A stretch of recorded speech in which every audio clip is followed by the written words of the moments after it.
Those of you who are from Sheffield know exactly where town is. Those of you who aren't from Sheffield, it's our city centre.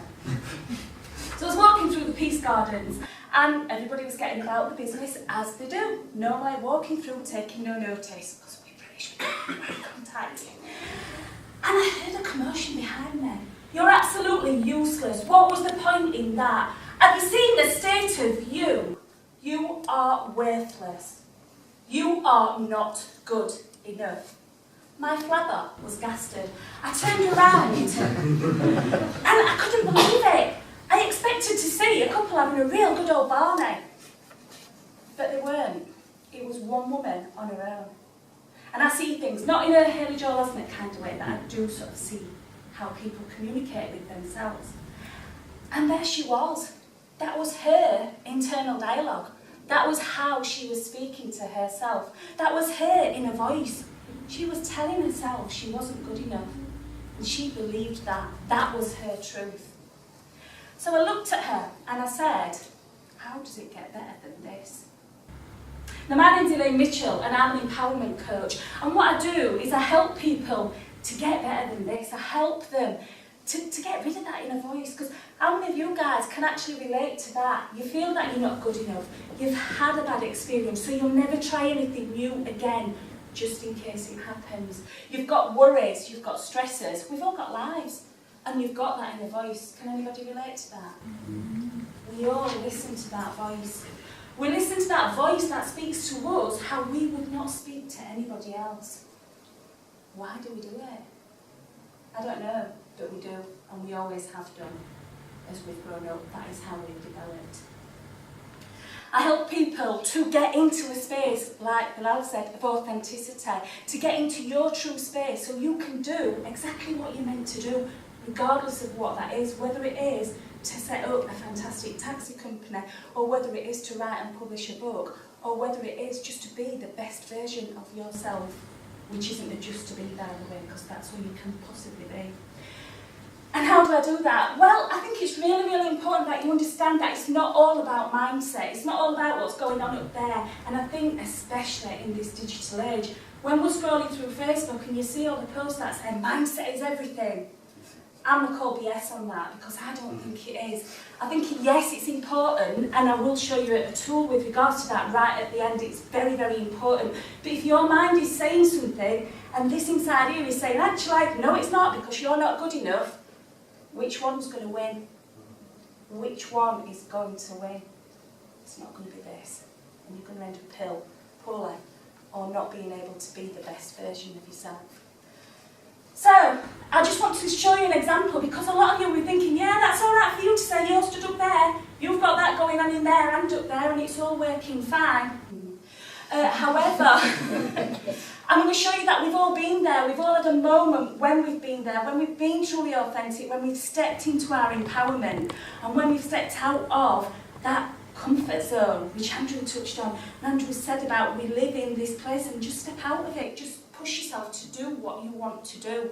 I don't call it a comfort zone, by the way, because yes, it's not a very nice comfort, is it? If you're walking through the Peace Gardens and you've got that internal dialogue, you've got that voice saying that you're rubbish, what's comfortable about that? There's not a great deal that is comfortable about that at all. What is more, so that is why I wouldn't call it a comfort zone, I'd call it a blah zone. Because you're living a life, you're living a life of blah. It's not interesting, it's not exciting, it's certainly not fulfilling, telling yourself that you're rubbish and you're not good enough.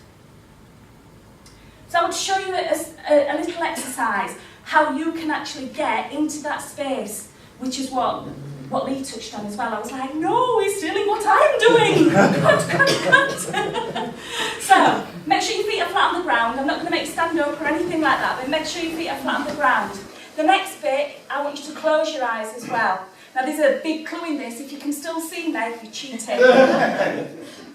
So close your eyes and just be aware of your breath. And then what I want you to do is I want you to think of a first. I want you to think of a first occasion in your life that you knew was going to be life-changing, but in a good way. So it could be the first time you go out on a date. It could be your first kiss. It could be the first time you get into into a car to drive, could be anything like that. So when you've locked into that moment, that first that you know is not going to change you, is going to change your life for the better. I want you to make a fist, and I want you to take your fist and put it where you feel that energy in your body. And everybody will have a different place where they feel that energy. And just be aware of where you took it. And you can smile if you like, this is a good moment that you're in. And then what you can do is just put your hand down and open your eyes. So you've all realised that your mind, your body and soul all works in synergy.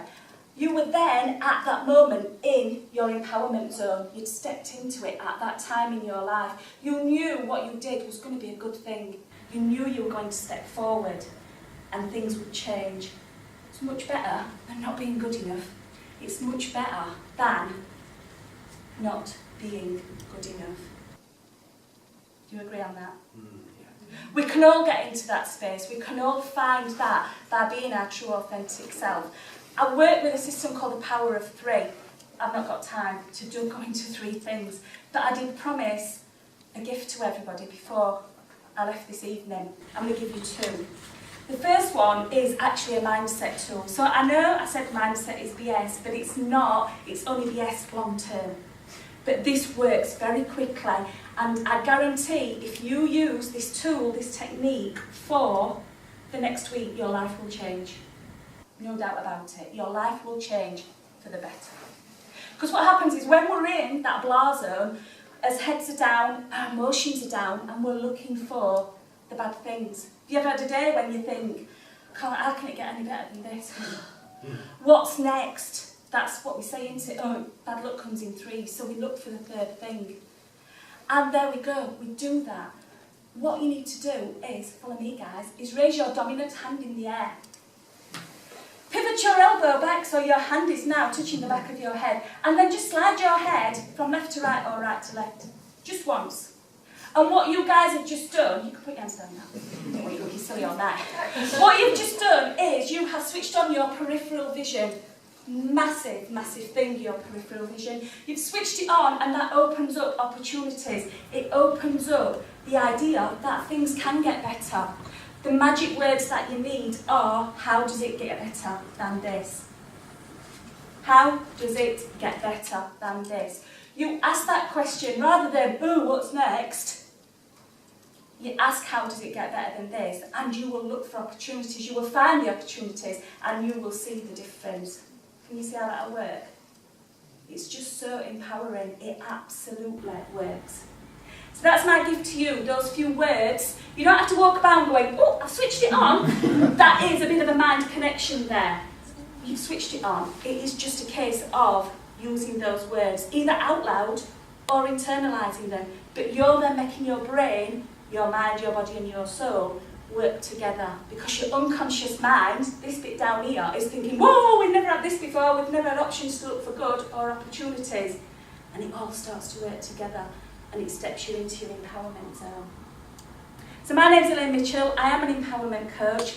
There are some cards at the back, and I'd be more than happy to discuss it further with each of you individually. Thank you very much. Elaine Mitchell.